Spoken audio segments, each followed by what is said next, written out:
Cloudcast Media presents from the massive studios in Raleigh, North Carolina. This is the Cloudcast with Aaron Delp and Brian Gracely, bringing you the best of cloud computing from around the world.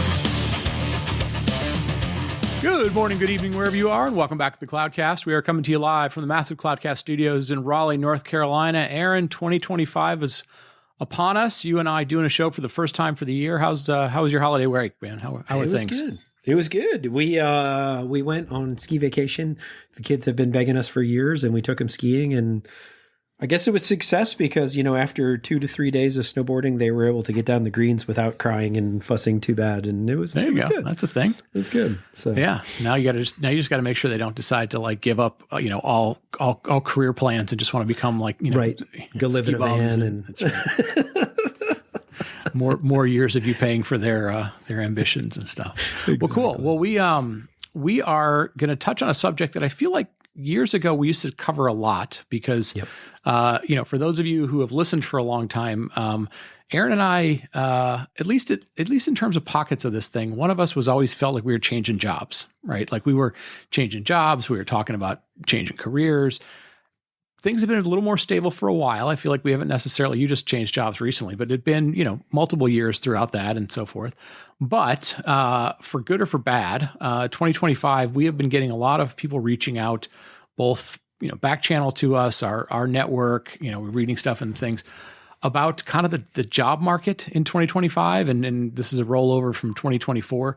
Things are a little tough. Things are a little tricky out there. And we thought we'd dive into just some of the conversations we've been having with people. This isn't necessarily going to be, a bunch of silver bullets as to, how to go get a bunch of things. But I think, just kind of a conversation about conversations we've been having in this space. So why don't we start there? What types of conversations are you hearing from these days, man? Who's reaching out to you, or what types of things are people bringing up?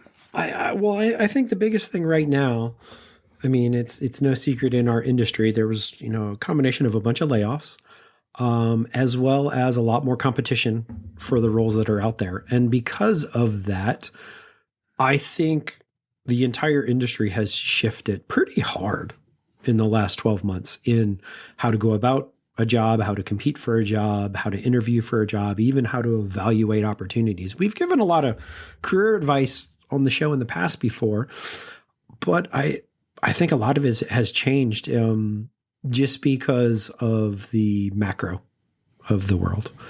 And I'll start with the most simple decision that's out there. A lot of folks will come to me and kind of go, I don't know, I'm evaluating these kinds of things. I don't know what to think about. And to make it super easy, I simply ask, do you want to go work for an established vendor, or do you want to go work for a startup?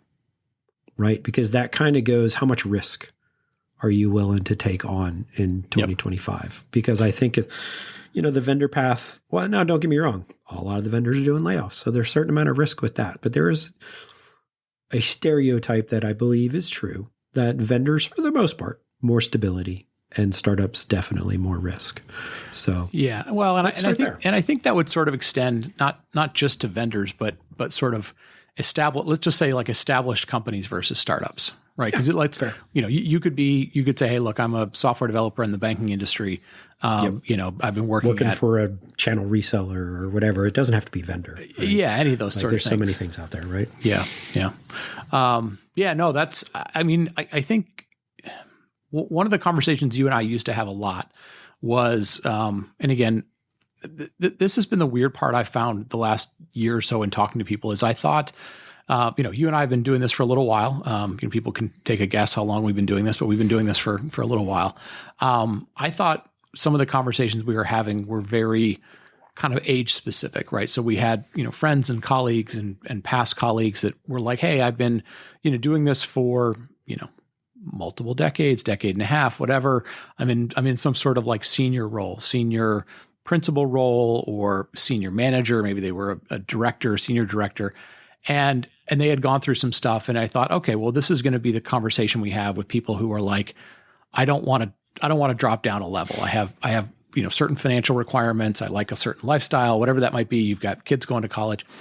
But what's been interesting to me is, as I read stuff and I look at various forums, and we've got conversations that happen over on the software defined talk Slack and stuff, this seems to be not necessarily an age specific thing. This seems to be, folks that are in their 20s looking for, I don't want to necessarily entry level jobs, but like, hey, I'm a junior developer. Hey, I want to move from, individual contributor to first time manager and stuff. So this does feel like a kind of an industry wide period of time that we're in right now. So I want to keep that in mind too, because as we were thinking about what to talk about, I was like, okay, is this going to resonate with our audience, or are they just going to be like, okay, I just want to listen to, it's only for the folks who are like, I'm in that same age bracket as these guys. Mm-hmm, mm-hmm. No, agreed. It's very universal, but let's kind of pick apart, startup versus established, if you will, to start.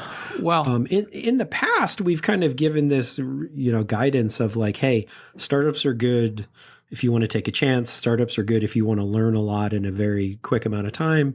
Startups are good if it's, think of it as the lottery ticket. Like there could be some good exits there. Yep. But I think our view of startups has changed slightly because I think the funding models of startups has changed slightly in the last couple of years. And I think that's definitely something we should talk about, because I don't think a lot of folks have necessarily considered the undertones, if you will, of startups these days.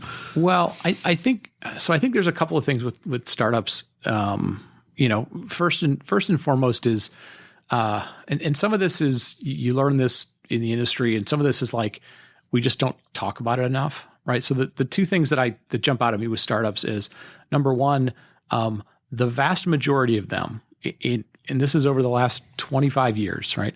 The vast majority of them fail, right? Just flat out fail. Like they don't have an exit.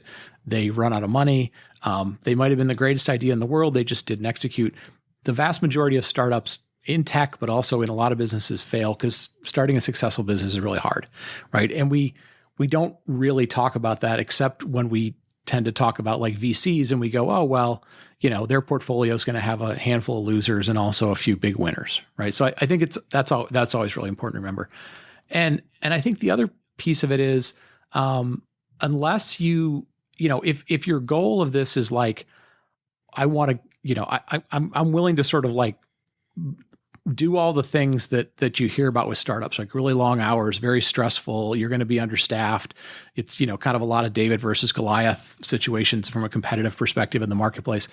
The other thing is, at least over the last, 5 or 6 years, like we've seen far less outcomes, right? Mm-hmm. They're not going IPO. They're not getting big enough to go IPO. And the people who could acquire the companies that could acquire a lot in the tech space have been under a certain amount of regulatory kind of pressure not to become too big, right? They've got sort of anti-competitive type of things. And so the last 4 or 5 years have been tough if you were like, what's the outcome? And that's led to the thing that you were talking about it, which is this constant flow of new rounds of funding, which, kind of dilute any sort of ownership you might have in the company, right? So like the longer they drag out, it used to be, like your company got bought after a C round or something like that? Yeah. C round and out. Yeah. Right. And now you're seeing companies that are having, D's, not D's and E's, but like F's and G's and other letters that you're like, whoa, what in the world is going on there? Yes. So I think those are, probably more than anything, the long hours, that's the thing to keep in mind is you're betting on, in any scenario, you're betting on very, very long odds to this being anything more than, a job, which is great, but a job that is going to be probably some cases lower pay, definitely higher stress, definitely more of a workload. And again, you got to ask yourself, like, what's the thing I'm trading off for that? And if it's experience and the opportunity to just work in a fast growing, fast moving space, and you want to be able to do things like those are awesome trade-offs. I think the reality is if you were doing that because you were like, I think this is closer to a lottery ticket than going and buying scratch offs, like those numbers don't necessarily, they don't historically and recently in history, that those numbers don't add up. Yeah. And I'll add this too. I also ask everyone, if somebody does say, hey, I want to, I'm considering this startup, I also kind of tell everyone, because I've been on both sides of this. I did a startup when I was ready, and I did a startup when I kind of talked myself into being ready and I wasn't, is like, what's your burnout level going into it?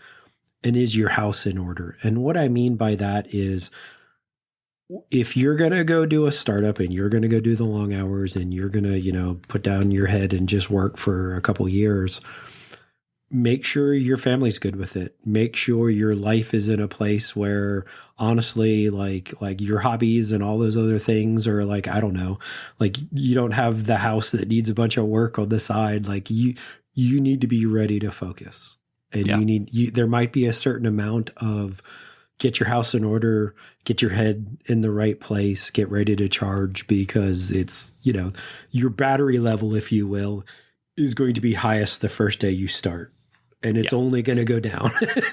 You will not recharge the batteries at a startup. And that's the hard part about the startup conversation is if you were having this conversation with, let's say your daughter or my daughter, who are like going to be, sometime soon into like their first job, you'd be like, yeah, that's probably an awesome opportunity. You're going to learn a lot. You're going to be, you're going to probably learn a lot about the business and whatever you're taking. Whereas if you're having that conversation with somebody, and this doesn't even have to do with age, but it has to do with like, what are you coming from? Like, what is your background? And if your background had been like multiple sort of well-established companies that had, all the divisions in place, and you were cash flow positive and stuff, but you were kind of like, oh, I'm bored with my job, or I don't feel like life moves fast enough. Like, that's a very different, like, welcome experience. Well, like you said, it's a 365 job. Like, it doesn't involve weekends anymore. It doesn't involve, cutting out at 5 o'clock. There is no off hours. There is no off the clock. Right. So let me ask you this. So this is actually a good, we didn't plan this one, but question for you then, because you've had lots of them and you've had lots of conversations about it, and I've had lots of them. What are like the red flags? Like when you're either going through an interview process, or you're talking to a startup, or you're talking to the founders or whatever, and or you, like you and all the, we've talked to a number of startups just as podcast guests over the years, by the way, too. Like, what are the things when you're like, ooh, okay, no, that's a red flag for them? Yeah. I don't know that I have a distinct list of red flags. I mean, there's some obvious red flags that you would say about any business, right? Like, sure. Product market fit. Yeah, product market fit's probably the most important one, right? Like, what problem do you solve? How does your product, like, what do customers perceive that thing that you do does, and are they willing to give you money for it, right? Like, that's the most important question. And if that's not clearly understood, which you'd go, okay, maybe they don't clearly understand. That should only not be clearly understood when you're like a Series A business, right? Like, you shouldn't be getting money for Series B funding if you don't know what the answer to that is, right? Like that would probably be red flag number one. I think the other things that become like red flags, or that freak people out the most when you go to startups, especially if you're coming from something that's been established and you're sort of like, okay, I'm used to that. I mean, the first one is, and this isn't a derogatory thing, like, to be the founder of one of these startup companies, you have to have, you have to have a certain passion and a belief in yourself that is like way more than anybody else, because the thing that you're trying to do is literally David and Goliath, right? Like, most ideas are already sort of out there to a certain extent, and you're like, I have a better mousetrap. And so there's a certain understanding of the founder, to me, that's really, really important. Like, what is this person like? How driven are they? How open are they to taking feedback?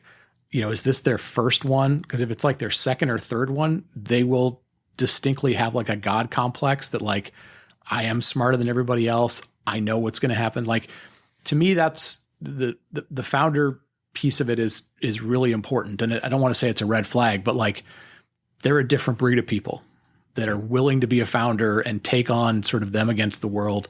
But then I think the other thing, in the simplest set of red flags is just like, how of the people that are there, right? Like, you're trying to figure out, like, maybe there's 10 people there, maybe there's 100 people there, whatever.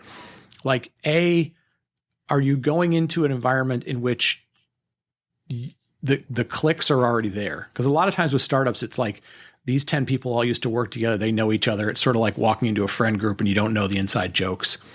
But I think the other part of that, and that can, that can happen, that can fragment, whatever.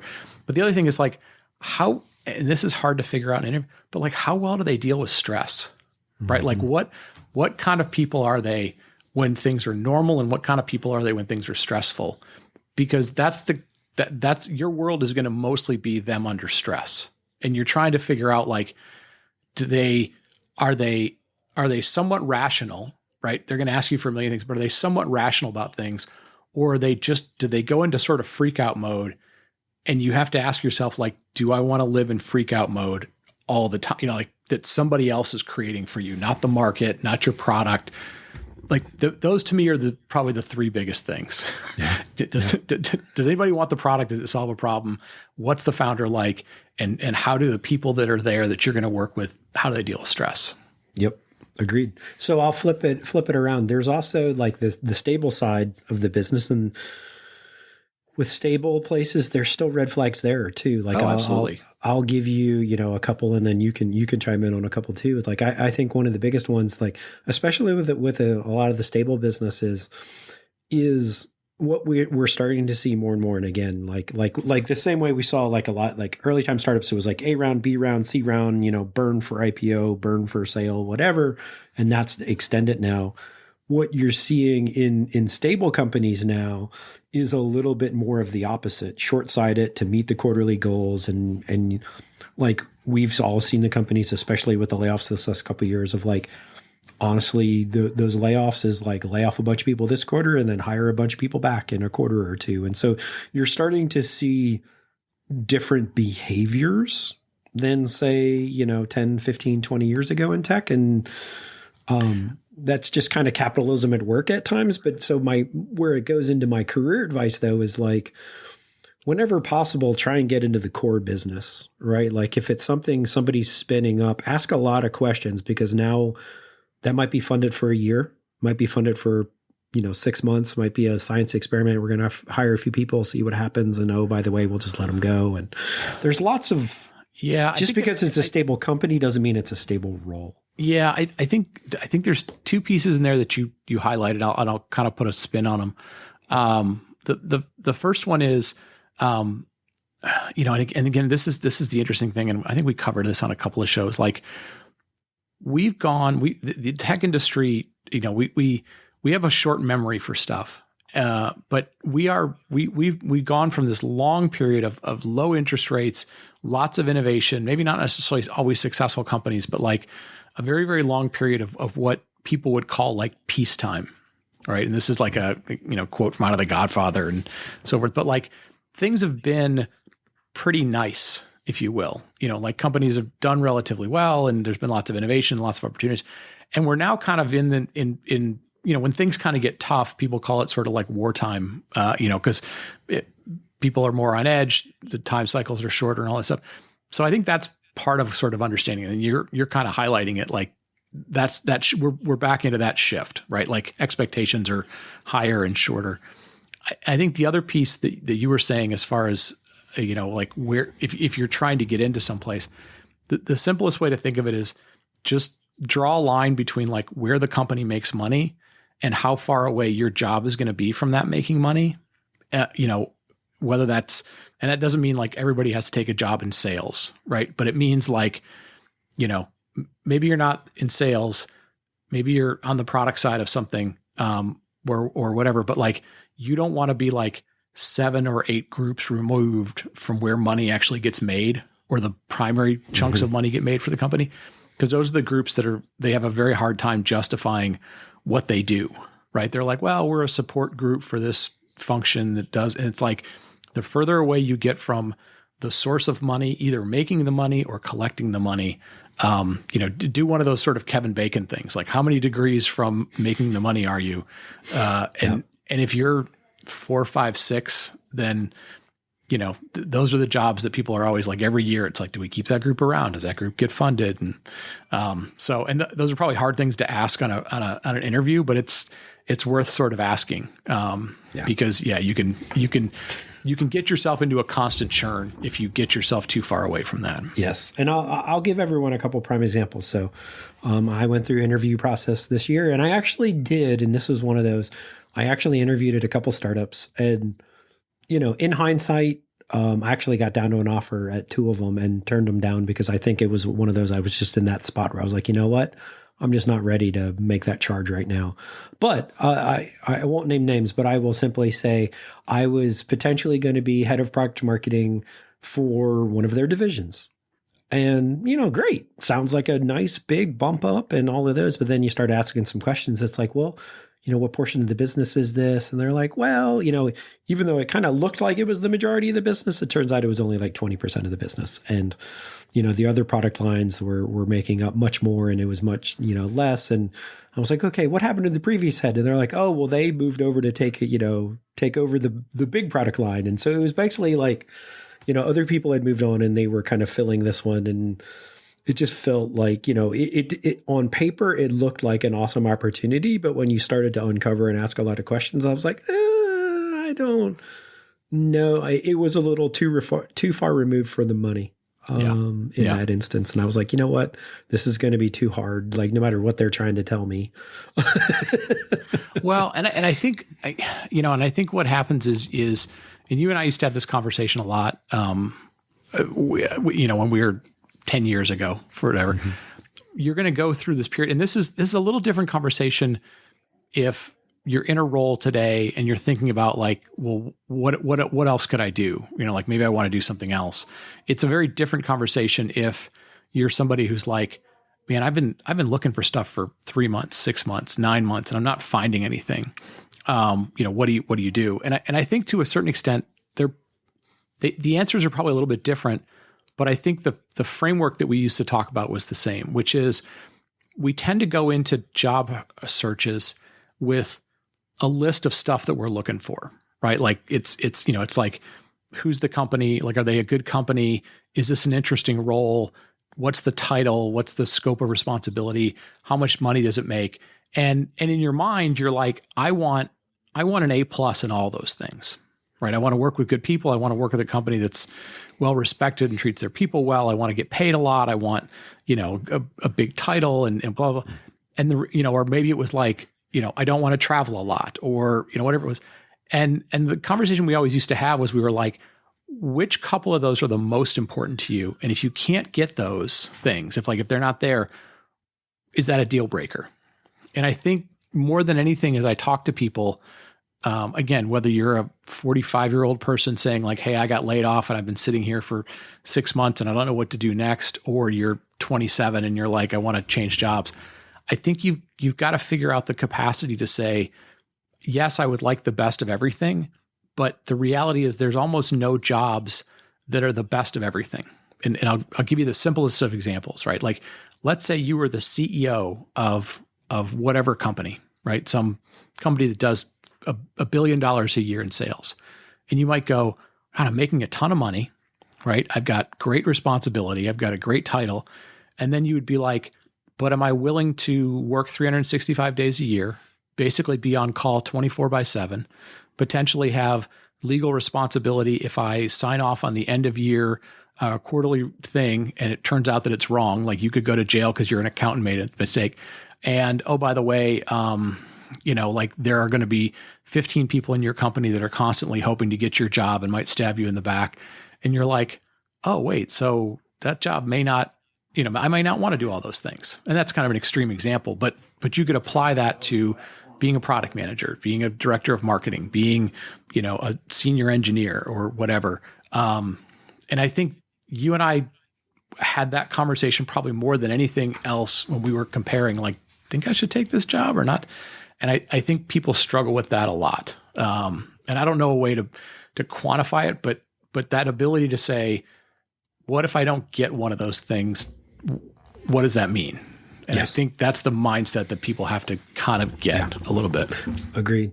So let's say somebody's like, all right, they've evaluated all of those. They got something in front of them. They're kind of doing all these other things, and it's interview time, right? Yep. Or it's time to look for the interviews. I've got kind of 2 quick sections here, which is, interviews have changed. As somebody who just went through the interview process in 2024, it was super interesting because I think universally the interview process has gotten, I wouldn't say harder, but just changed very subtly.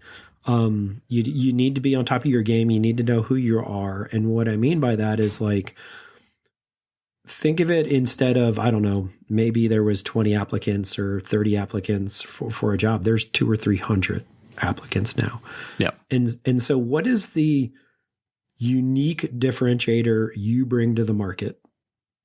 And does it match against the best thing they're looking for in this role?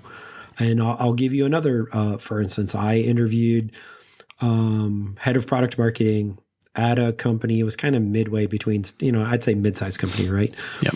And VP of product marketing. Sounds great.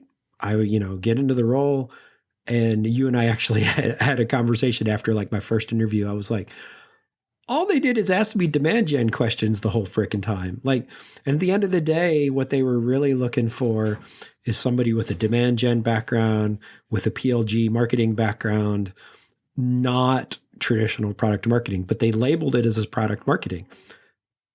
I'm never going to be the best person for that role.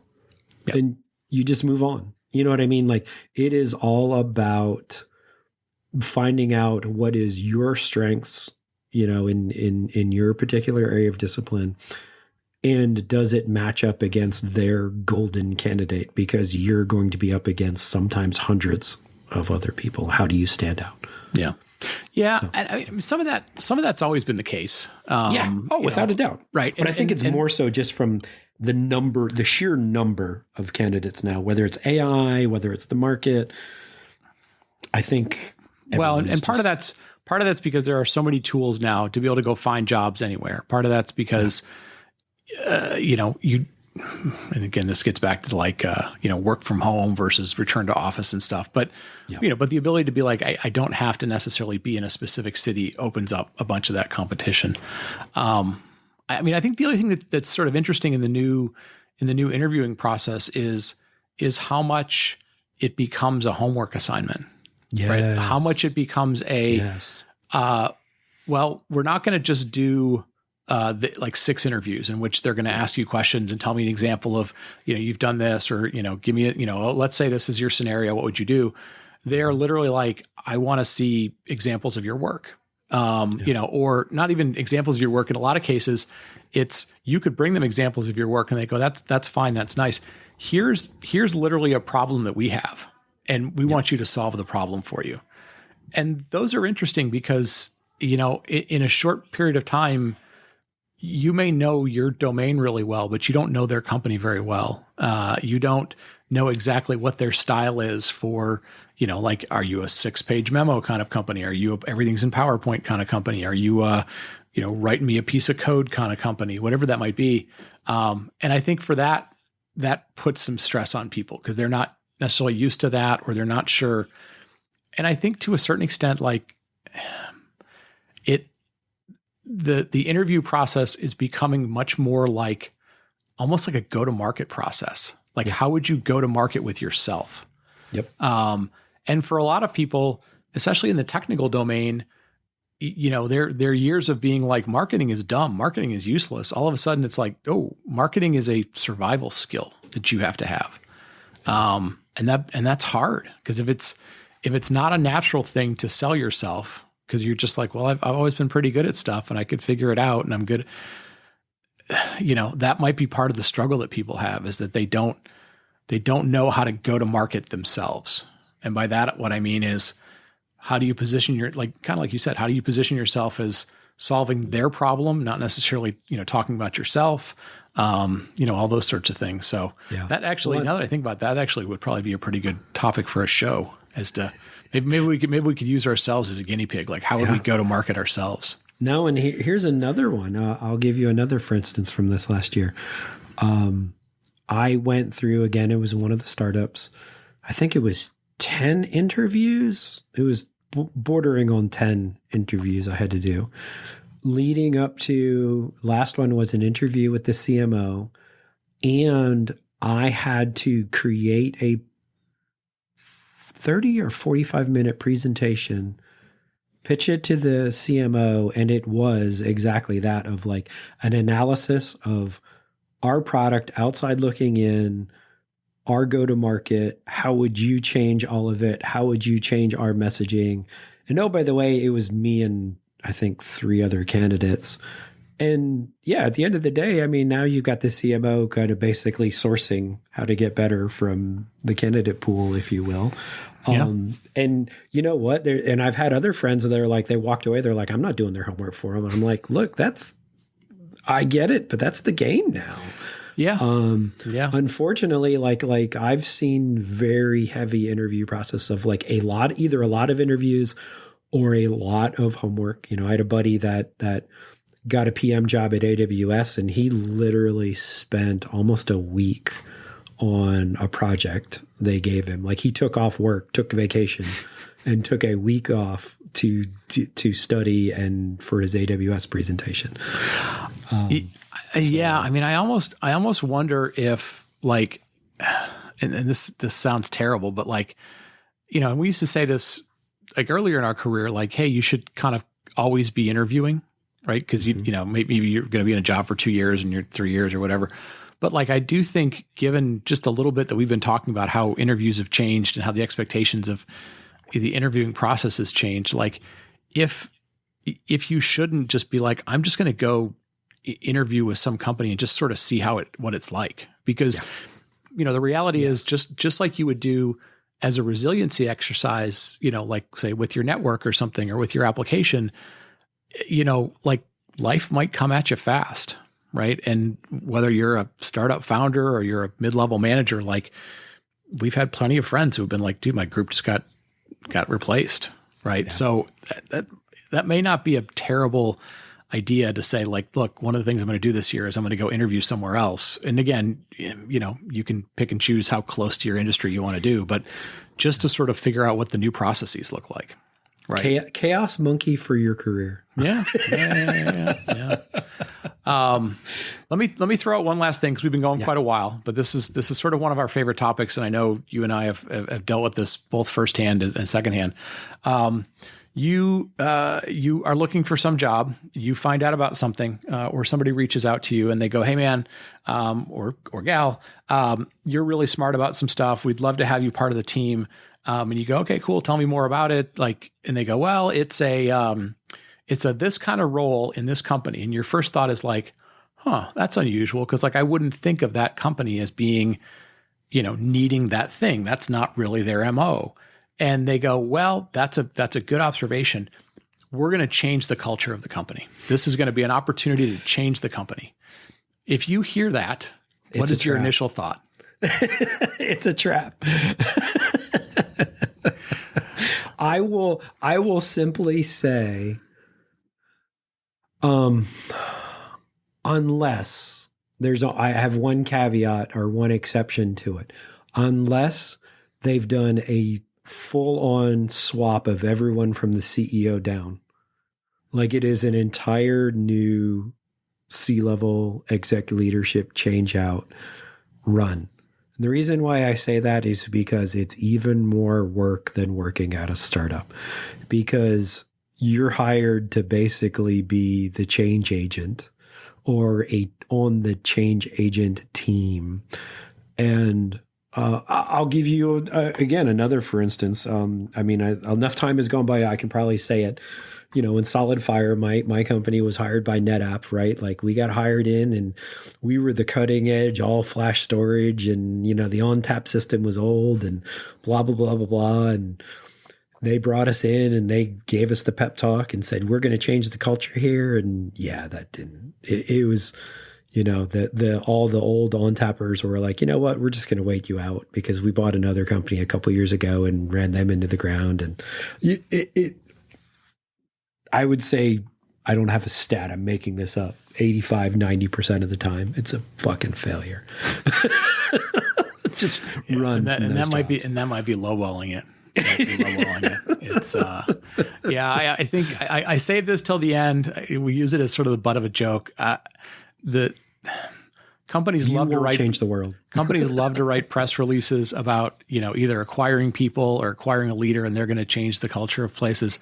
It's that is one of the hardest things in the world to do, because people inherently don't like to change, and you are not only asking your customers to look at you differently and change, but you're also asking the vast majority of your colleagues to do their job differently, and they're going, I think we're good. I think we're pretty good. So yeah, be very careful of the culture change agent jobs, because I'll tell you what, they sound so appealing, because they essentially sound like, we're going to be an internal startup. We're going to be internal, we're going to do it from the inside. And it's like really, really hard. There's actually that, probably, if I'm going to bring this all back to the thing that we started about at the beginning with startups, internal change agents are essentially, or the failure of internal change agents are essentially the reason why there are so many funded startups, because the VCs, even though they have a terrible track record of volume of success, they know that their few percentage points is better than the even less than few percentage points of internal change agents, right? Like they can break your culture from the outside better than you can break it from the inside. Agreed. I'll leave with one last thing. We decided to talk about this stuff, and I know we rambled and we went all over the place. We fully recognize, because we've been hearing from lots of people that like things are tough out there, and we're not trying to marginalize stuff. We're not trying to make light of it. I know, man, if you've been looking for 3 months or 6 months, like that is stressful as hell. And we just simply were trying to come up with some things to say, like, hey, the next time you go through some of these things, like, this is just a different perspective on how to maybe approach something. But I know we don't have the answers, man. I wish we had a whole laundry list of just jobs that we were like, cool, give it to that guy and give it to that guy. And we would love to help folks if we know of those things. But hopefully some of this was a little bit helpful, because I know that's and I'll add on a a quick high note, though. The single biggest bit of advice I could give to anyone, no matter where they are in career, looking or not looking, keep your network up and keep working on your network. And I'll give you a few examples. I was in the running for VP of product marketing job at an AI startup. Really, really wanted that job. CMO was good, got along really good with the CMO, had great things, and then got turned down for the job. And I was like, what the heck? Because I thought I had it in the bag. And it turns out, right as they were about to give me the offer, somebody that the CMO used to work with at a previous company came on the market, and they literally just hired that person without, interviews or anything. And they were just like, well, we honestly, if this would have been 1 week later or 1 week earlier, we would have hired you. And why does that matter? Networking, right? And the role I'm in now, somebody turned me on to. And, I've been helping folks, throughout this year to try and connect, folks to jobs. And so the single biggest thing, a lot of people come to us are like, what should I study, or what can I take? Or that's knowledge, domain expertise does matter, but it doesn't matter as much as a good network. No, a good connection, somebody that knows you, somebody that trusts you, somebody that can vouch for your work. The only other thing I'll say, and I'll leave this as maybe the last word, and again, I know it's really hard if things get longer than a short period of time, but like from friends that I've talked to that have gone through stuff, and I've kind of gone through certain things myself, like the more you can keep up a routine, the more you can get up at a regular time, exercise, do some reading, keep your mind sharp, keep your health in decent shape. I know things are stressful. Like the last thing that you ever want to convey, even if you're fighting it as hard as you can, is the idea that you've got a certain amount of desperation to you, right? Like you want to come across as energetic and as kind of like ready to go as possible. And I know it's hard if things drag out a little bit longer, but like the more you can be like, every single day I'm going to get up as if like I had a job, and I'm going to do a set of things to try and, either make yourself better, or at least not let yourself kind of drag into something else is super, super important, and advice I've heard from people over and over again that have been going through the process of like, I lost a job, I'm looking for something. So, all right, man, we've gone a long time. Hopefully a little bit this was helpful to the audience and, good to do first thing of the year. And again, if we can help folks, like I said, I don't necessarily have just a Rolodex of open jobs, but again, if there's, if anybody, there's some stuff we can help with, show@thecloudcast.net. We're always willing to listen some and offer whatever we can offer. So with that, let's wrap it up. Folks, thank you again for joining us in 2025. Excited to be back. I think we've got a lot of very, very interesting guests lined up. So we're excited about 2025. Aaron, let's wrap it up and we will talk to folks next week. Thank you for listening to The Cloudcast. Please visit thecloudcast.net to find more shows, show notes, videos, and everything social media.